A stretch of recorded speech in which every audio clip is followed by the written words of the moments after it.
Welcome to Selling in the Motor Trade, in association with Automotive Management and symcotraining. This is the weekly podcast where we share best practice, tips, and ideas on how to sell more cars, improve your service department, and generally put more profit into your dealership or dealer group. I'm your host, Simon Bowkett, or some of you might already know me as Skippy. And firstly, I want to say thank you for taking the time to tune in.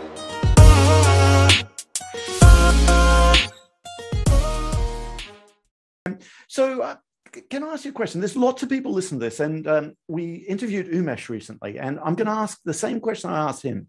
Someone listening to this who's a manager working for maybe PLC World or a family-run business, they think, right, I've got enough pain. I want to go out and start by myself. What do they need to consider? There's so much. I think it's stock, it's funding, it's location, it's where do you get the stock from? What are some of the things that person really, I suppose what I'm asking, the person that helped you with the business plan, if someone come to you now and did the same thing, what would be some of the key things you'd say they have to get right to start with? Well, I mean, there's some things in there now which is actually easier than they've ever been. And, marketing, for instance, marketing and advertising, you've now got more control than you've ever had on your own marketing, your advertising budget. So that, that's a godsend, isn't it? If you can do social media properly, you're halfway there, if you know what I mean. I think funding, funding is something you've got to get your head around and make sure you're obviously. You started with 30,000. Now that was back in 2002. Even then, that was nothing. Nothing. Jim. So it's clearly funding. This is what the other party brought to that. What funding is someone starting out realistically need? Well, again, it's very difficult. Where do you start? What do you need? What you've got to look at is you've almost got to look at it in reverse and say, well, what do you need out of the business to survive? You've got to look at your own family life and say, well, can I survive on paying myself £500, £1,000, £1,500 a month till it gets off its feet? One of the first things I always remember within the first year was, we paid ourselves so little, Simon. We drilled everything back at, but we didn't have to pay ourselves a lot because all we did was work. So if you're only working, all you've got to do is feed yourself and water yourself and keep yourself, your mortgage paid. And that's you're okay, aren't you? You didn't take holidays. And you've always got to think like that as well. You've got to think it's not all about getting splashing the cash right for a start. You save for a rainy day, you build the business back up, and then you start reaping the benefits. I'm now in a position now where I'm reaping the benefits. I can pay myself a decent dividend to have a decent life, decent lifestyle, have a nice car, nice house, holidays. But it takes time to get there, if you know what I mean. So I think you concentrate on doing what you know best. Always look after your customer. Listen to them. Never tell a lie. Always be honest with them and deliver what you're meant to do. It's as simple as that. Life's simple. It's us human beings who complicate it, isn't it? Yeah, it is. I gotta say, going back to what you pay yourself, and so many times I get other trainers say, oh, I want to row my own boat. What do I do? And like the person did to you, I can tell you probably 3 or 4 times I've sat down in a bar. There's a guy in Ireland, Dave Byrne. He sat down and said, I want to start my own business. I want to run a training company. What's it going to do? I sat down with him and said, right, this is what you need to do. This is how you need to do it. And many times I've done that. And some people say, why? But one thing that always gets to the point where they just say, oh, don't like that. And people don't believe me when I say this, but I only paid myself 12 grand for the first 12 months. It was a grand a month. Okay. And you see the look on their faces like, not with my wife, but it's just what we had to do. Okay. And it's just like, right, I'm just going to pay myself grand a month. That's what I can do. Even now, Jim, people work in our company, and we're a small company. There's 6 of us. I think some of them would be shocked at how much Emma and I, we pay ourselves. We don't pay ourselves a lot. Now, don't get me wrong. I'll pay a dividend whenever we need to, okay, because we've got the luxury of doing that. But to start off with, it's that, I suppose you need to put in. I've seen too many people set up their own business, start making money and just taking it out all the time. That rainy day is going to come, okay? When you start off with, you need to build up that the fat in the business, for the want of a better word. Indeed. To do that. So a bit of advice there for people who want to start their own business, selling cars, training companies, whatever they want to do. So how's the world changed? And there's something else I'm going to go back to as well. I know the answer to this because you shocked me a little bit when we first had this conversation. Marketing. You said marketing's changed, and I naively said something along about, Auto Trader. Obviously, you pump a lot of money into Auto Trader, and your response was? So we haven't been with Auto Trader for 8 years. I love this. Just not at all. Can you tell us a little bit about the story about that and something? I know a little bit. I've gone back and read one of the posts you talked about, and if you feel free to talk about that. Yeah, listen, absolutely. I mean, I don't think they could sue me now. There's no bad blood between myself and Auto Trader. That's the first thing. What actually happened was we were an Auto Trader customer for years. Like every customer in the motor industry, there's not one that doesn't say, listen, we think it's absolutely great value for money.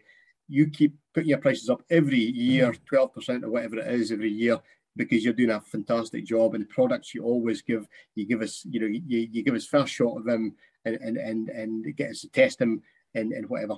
It's rubbish. They'll force everything upon you. And that's what they did to me 8 years ago. And what actually happened was I was actually going through the change where I was on a different website, and I thought, I'll give Auto Trader a try at a time. I think it was Razor websites at the time, whatever it was. And they let me down. They didn't actually appear to a meeting. So there might be 2 representatives there, and they didn't actually appear at a meeting. And frustrating. I was so angry. I've actually mellowed in my life, and I'm so angry. I picked up the phone and I said, "I'm cancelling Auto Trader." "Oh, well, you've got 30 days notice." I said, "Well, it's okay. I'll give you 30 days notice then." I said, "I'm cancelling Auto Trader." And they said, "Oh, just calm down. It's just a carry on. You won't survive without Auto Trader." Well, there's a challenge. And it says, "Watch me."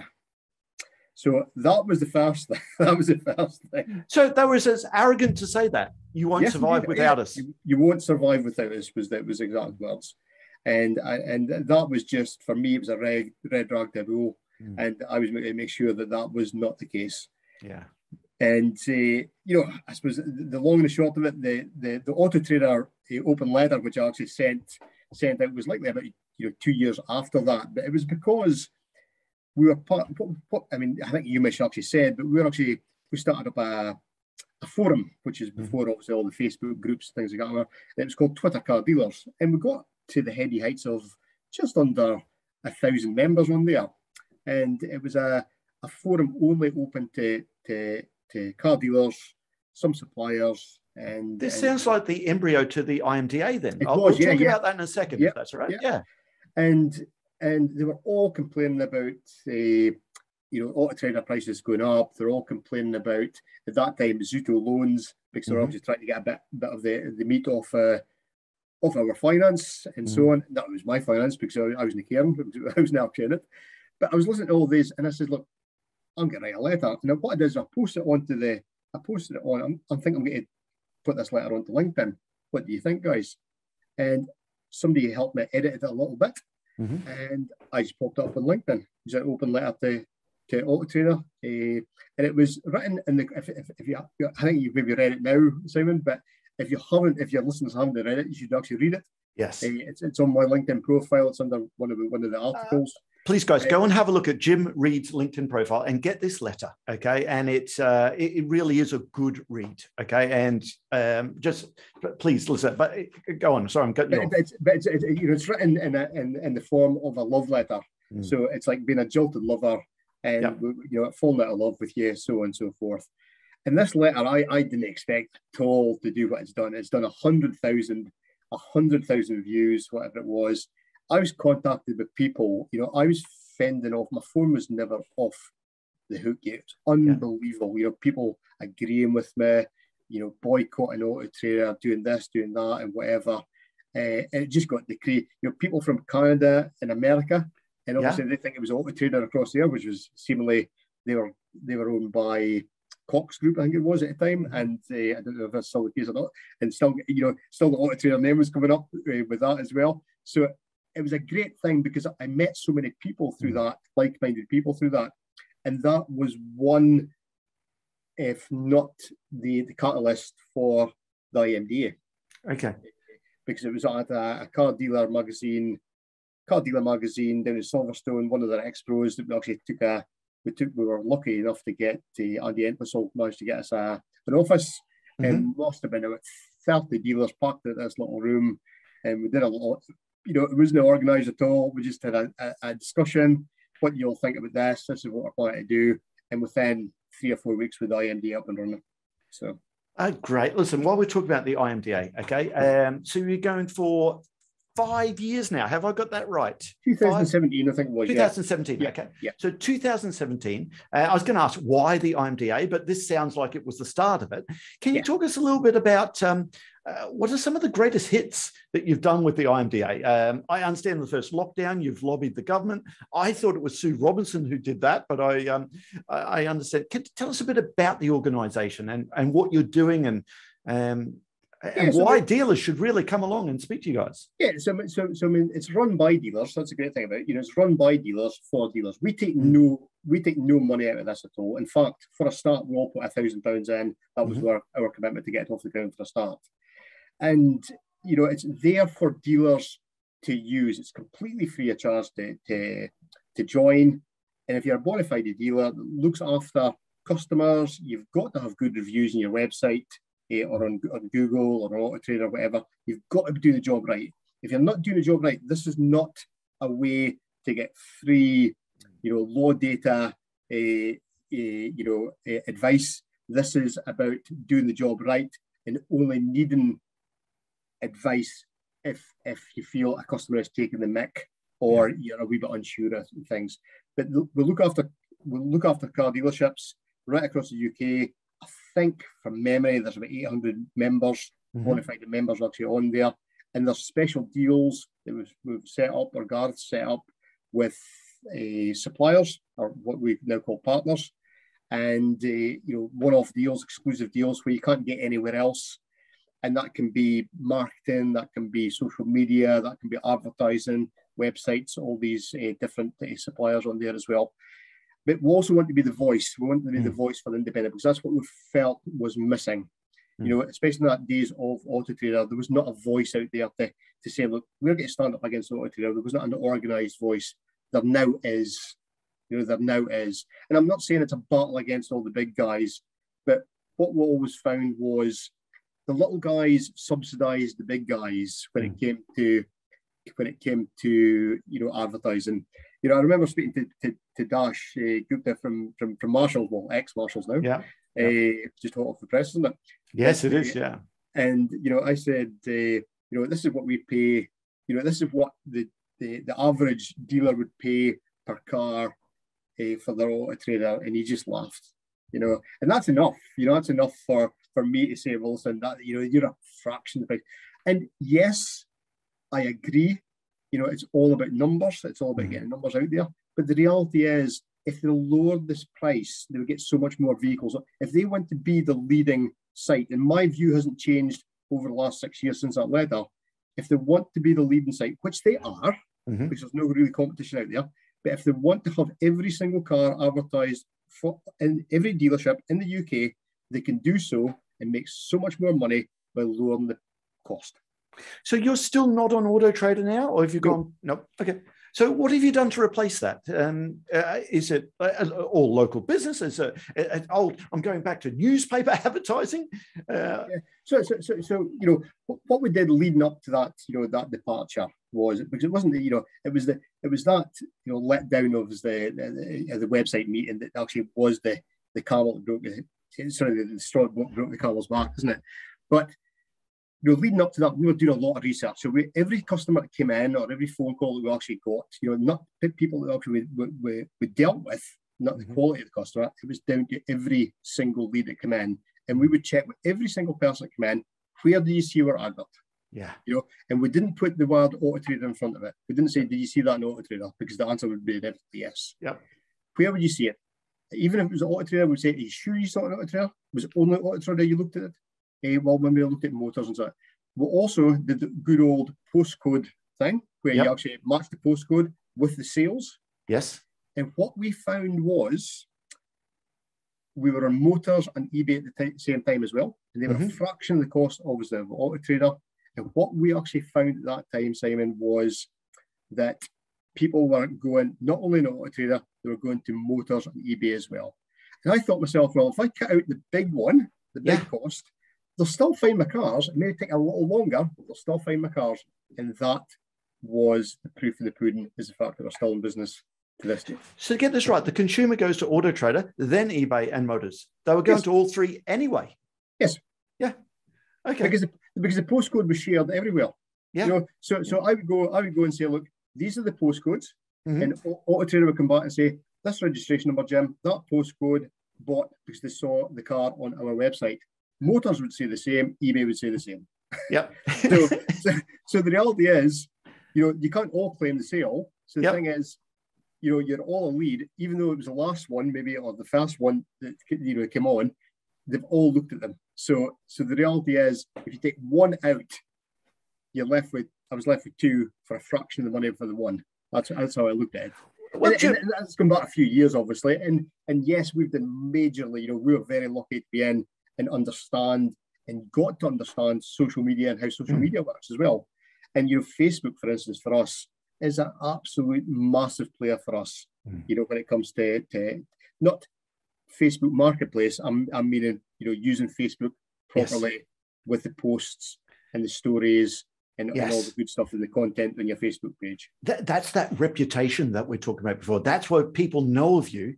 You punch above your weight. How much has Laura, your daughter, got involved with that side of the business? Yeah, so I mean, so Laura's actually a midwife. She's actually a trained midwife. She's two children, Aria, who's 5, and Murray, who's 2. And she took a backseat from the midwifery altogether. She decided not to go back to midwifery, and she came into the business. So she's helping us out with some of the marketing. We hope to do more than what we did this year, because just the whole thing's taken off massively this year. Obviously, after the pandemic, it's been a really busy first 6 months. But in the next 6 months coming up, we're going to be looking massively at the marketing side of things and the advertising side of things to basically hone down on what is good, what is bad, and look at lead generation and so on and so forth. So she'll be much more into that and growing things like kids clubs and things like that, you know what I mean, and get the youth in so they know what the name is. Because Jim Reid Vehicle Sales, you know, once Jim Reid's gone, it still exists. Yeah. You know, it's not here just because of me. It's here because of the family now. And that's going to continue on for years to come.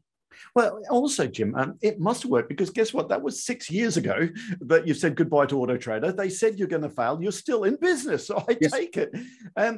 Could you measure the actual impact that it had on your business? Surely the costs come down, but in number of sales from switching the tap off to Auto Trader, was there a decrease to start with or not? There was no decrease in sales. However, what we found was stock would take longer to sell. Okay. Yep.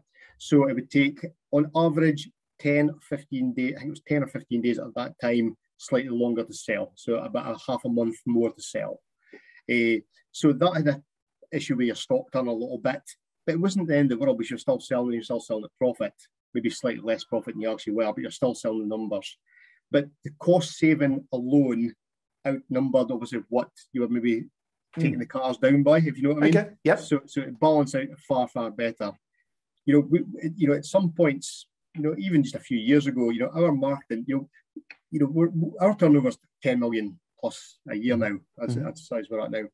And just, you know, a few years ago, before the pandemic, you know, we had our marketing costs down to just under 30 grand a year.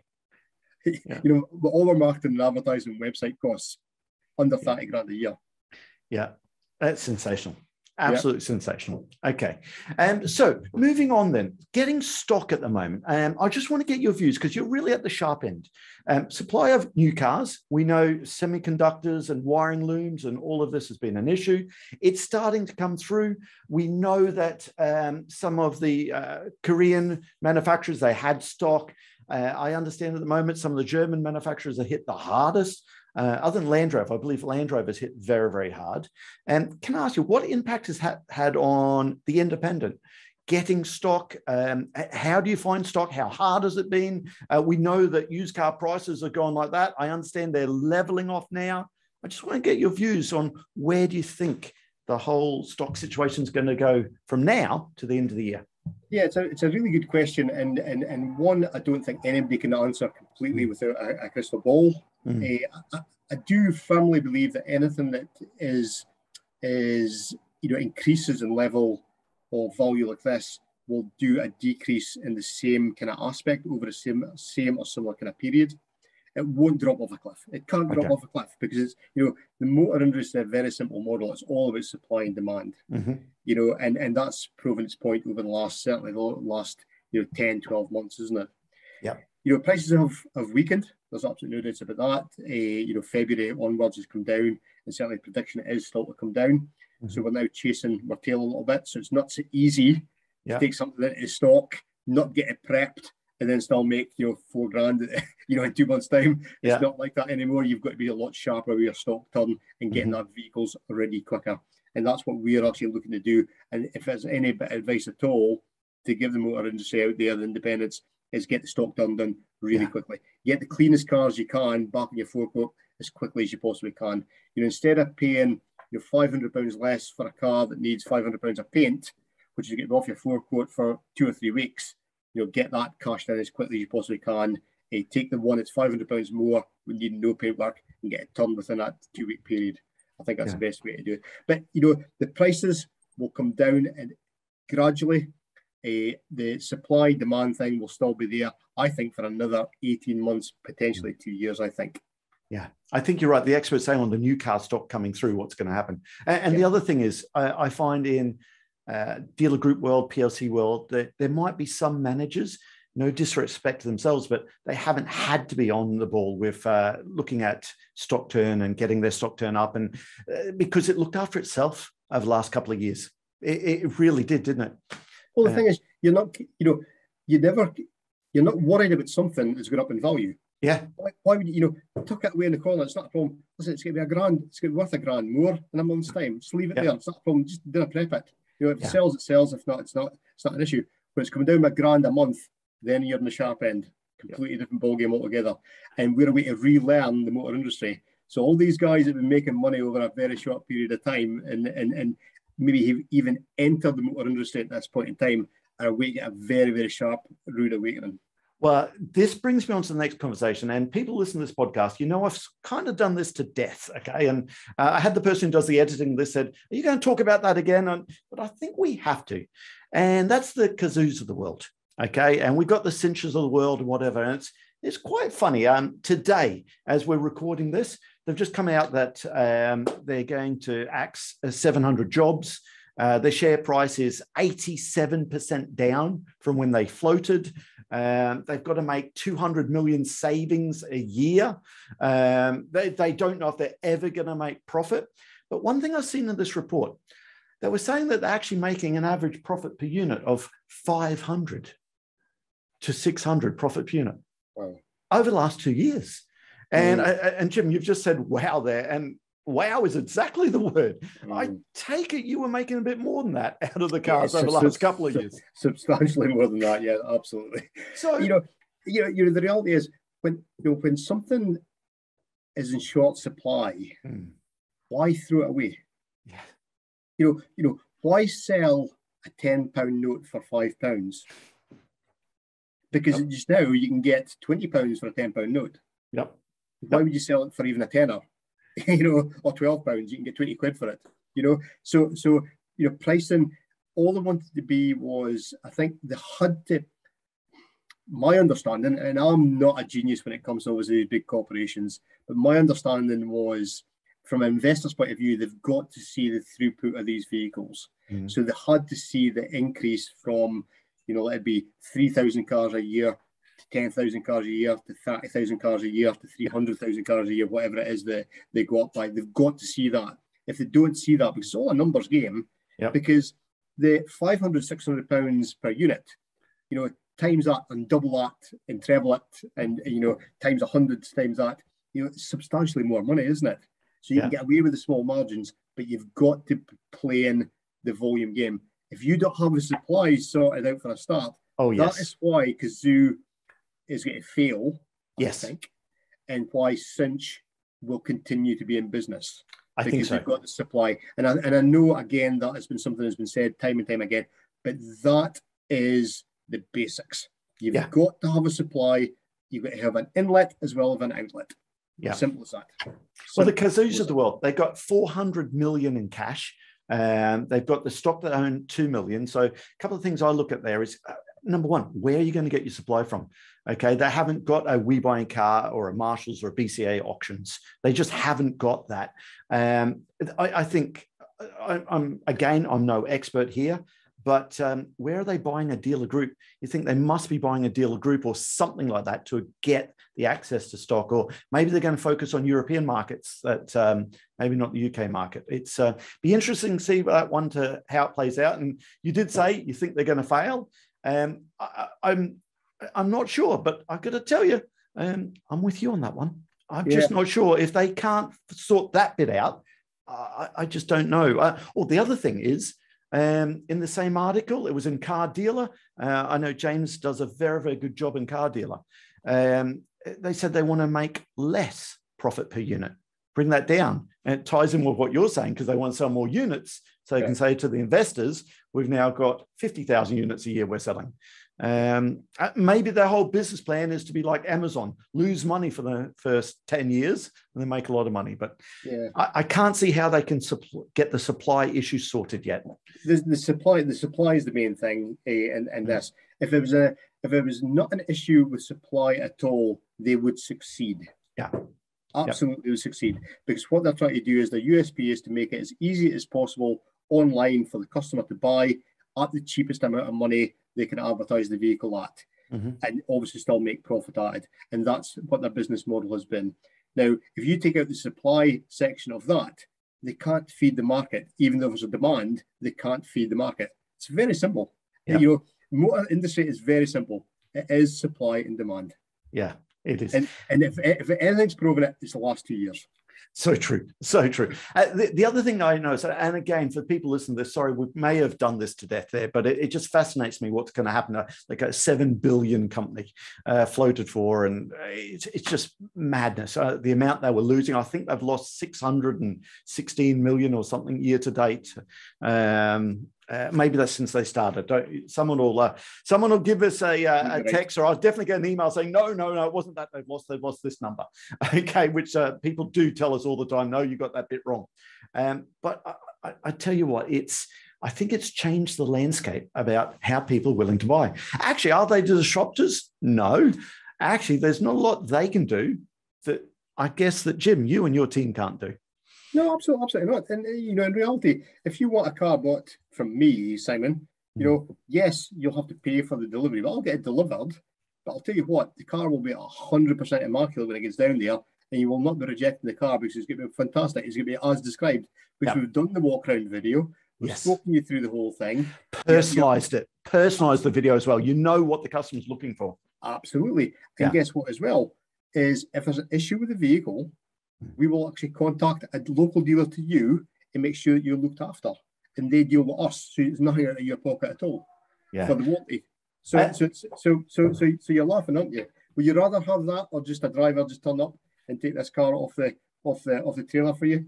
Well, Jim, there's something in this press release this morning as well. They said they're going to change some of their what did they say? The way they operate their business, some of their terms and conditions they're going to change. So I imagine they've been hammered by the 14-day or 7-day, give it back. They say 7 days where it should be 14 anyway, but I think they must have been hammered on that side of it, I'm 100%. Guessing. So it'll be interesting to see how they can change that and what happens. Anyway, going back into the IMDA there, you said that if I come and buy a car from you, I'm based in Cheshire. Actually, my youngest son, he needs a car next year because he's going to start to learn to drive. You've got a lovely little 1 litre something or other up there. I say, I want the car, Jim. I don't want to drive all the way up to Aberdeen. It's going to hurt. Okay, can you get it delivered down to me? You charge me for the delivery, okay, which I'm sure you do, but I'm happy to pay that because it's the car I want. Something goes wrong with it, okay? How do you get that fixed for me? Is that part of the IMDA? What do you actually do with that? Yeah, so I mean, part of the IMDA, we've now got a network built over the last 12 months of after-sale departments, which covers the UK as well. So within, I can't remember exactly what distance is, but certainly within 50, 80 miles radius from any one point within the UK, you will actually have a dealership that either we can contact directly or the car owner can contact. So the plan would be, for instance, customer picks up the call at, say, sell a car to somebody down in Cheshire, for instance, and I'll say, well, how close is that to, say, Stoke? And I pick up the phone to Umish. Umish, can you look after this customer? This is what's actually happened. He would organise it with the customer, get the car there, he would bill me. Yeah. Very simple. So it's exactly the same ethos, because we know Umish would look after the customer the same idea as I would. Yes. Likewise, Phil Weaver just up the road in Preston, exactly the same idea. There's loads of very like-minded independents. And as long as we all look after each other like that, and that's what actually happens, and I've done a few repairs up here for people I've not actually sold cars to, and they've got cars have actually came from south, and the people from north Aberdeen have actually went south to buy this car to take back up. Nothing particularly special about the car, but it's what they wanted at the time. Maybe it's been a fault. We've repaired the fault. We've built the dealer. Easy peasy. I would imagine without the IMDA, without that, you would get spanked on reconditioning, not reconditioning, fixing a car. It goes into a franchise dealer. The franchise dealer, nothing against a franchise dealer. Most of our clients are franchise dealers, okay? But they'll just do what we teach them to do. Well, this needs to be done, that needs to be done, this needs to be done. And I imagine without that, you're presented with a bill that you just have to swallow. Yeah, and likewise as well, standards are different right across the board, aren't they? So what we're trying to do with IMDA is, look, the IMDA have got a kind of standard for selling a car. So we understand that standard for the age of the car, the appropriate age of the car. But if you've got a 10-year-old something and it goes into a franchise dealer, guess what? Yeah. You're going to be raped and pillaged. Yeah. It's as simple as that. They get write that car off. They say it's going to be unworthy, unroadworthy, because that's not what they're used to looking at in the franchise garage. It's maybe up to a 4-year-old car or a 5-year-old car, and they're treating it as a 4 or 5-year-old car, not a 10 or 12-year-old car. So you're absolutely right. But if you, as a customer, get the choice, if I said to you, oh, Simon, just take it to the nearest garage, you'll be looking up the nearest franchise garage. I can absolutely rest assure you, because it's not your money. Yes. So, but if I go, listen, I'm going to organise somebody for you. They'll get in contact with you. It's going to make it very, very easy for you. Of course, you're going to take that, because it's making it easy for the customer, and that's what it's all about. Make it easy for the customer, and the customer will definitely come to the party. Yeah. Listen, what are the other advantages of the IMDA? You mentioned free law advice. Yep. Can you give us an example of how that's helped you and what you've done? Maybe this is an advert for other dealers who think maybe they should be part of the IMDA.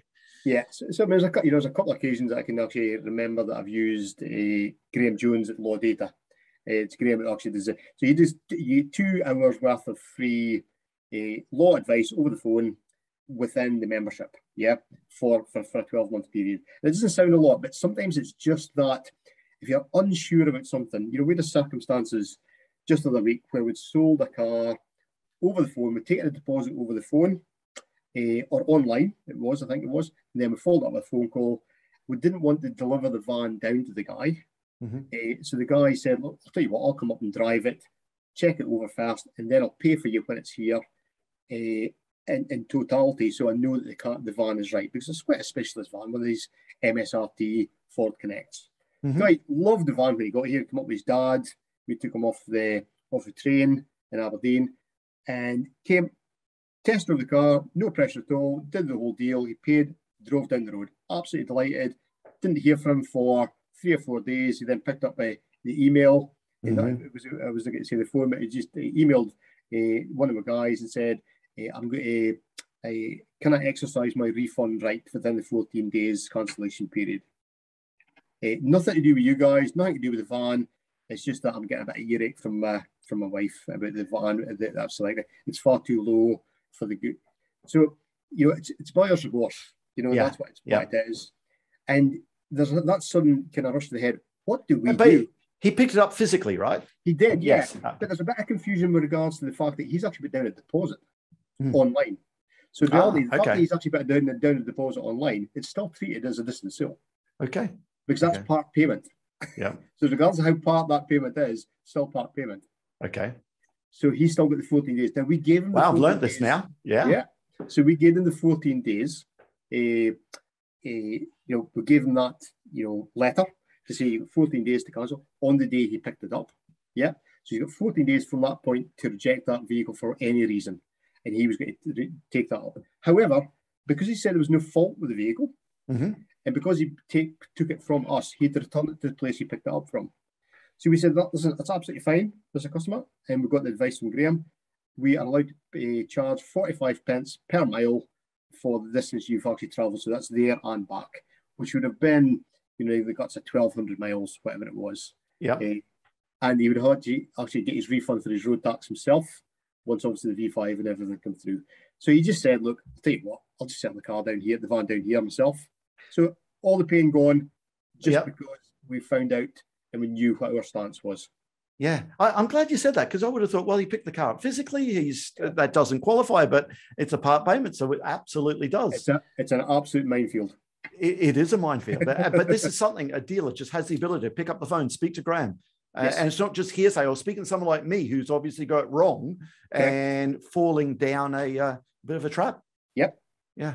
Okay. That sounds absolutely brilliant. Listen, I love what you guys do with the IMDA. Okay. I think it makes a lot of sense. And it's, I know after we've done an interview with Uma, she said there's lots of people have got involved and said, can we get involved? So I just hope, and people listen to this podcast. It's only in the UK at the moment, I believe. Is that right?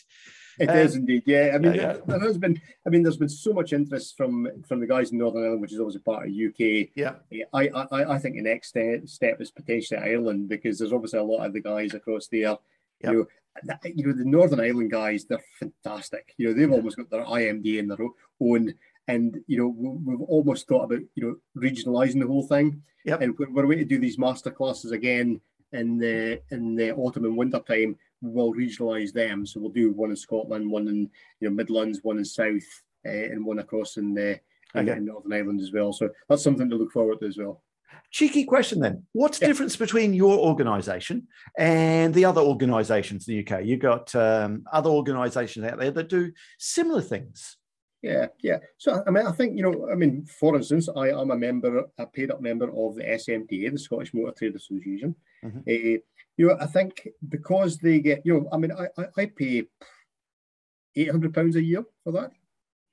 Yeah. So I can get again legal advice, but there's different things as well. With the SMT, it's more to do with the after-sale side of things, the MOTs, the apprenticeship side of things, and things like that as well. So there's more to do with that, whereas we are more to do with sales and more directly to do with the independence. And the great thing about our organisation, it's not all red tape. It's not about somebody making a decision at this level and then delivering it down here. The people here make a decision. We talk through it, and then we obviously come to an agreement, and then we go back and come up with ideas together as a group. And the members are much more part of that as well. So we do listen very intently to what the dealers want.